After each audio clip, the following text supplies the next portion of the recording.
السلام عليكم. شوف بقى الليزر عملها مسطبة ازاي. فرق متر بين الفدان ده والفدان ده، يعني الواحد كان فاكرها حتة واحدة. لما كل حاجة اتعملت ليزر، كل فدان اتعمل ليزر،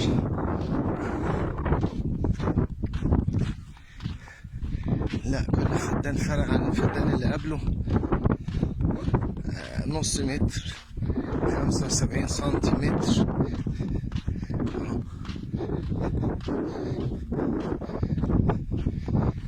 ما بين كل فدان وفدان.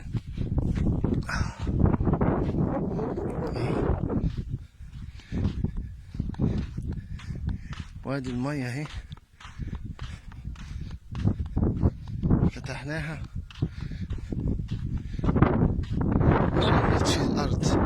الارض زي ما قلنا رملية، وش الارض رملي، بس هي هنا الارض عموما طفلية، بس طفلية سايبة الحمد لله. فمهما كان هيبقى فيها ملوحة لازم تتغسل زي ما اتفقنا.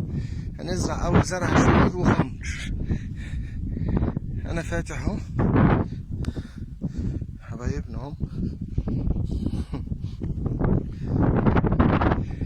انا فاتح اهو. بصراحة مظبوط شغل الاخير ده تالت واحد.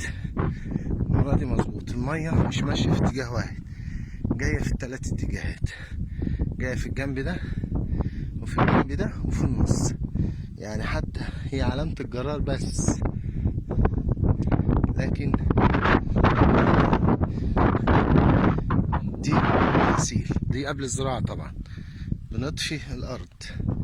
دي قبل الزراعة بنطفي الأرض في واحد. مية نيلي ندوس فيها بقى، ما ندوسي مش هتفرق. دي مية نيلي. شوف رايحة للزاوية ازاي، وفي النص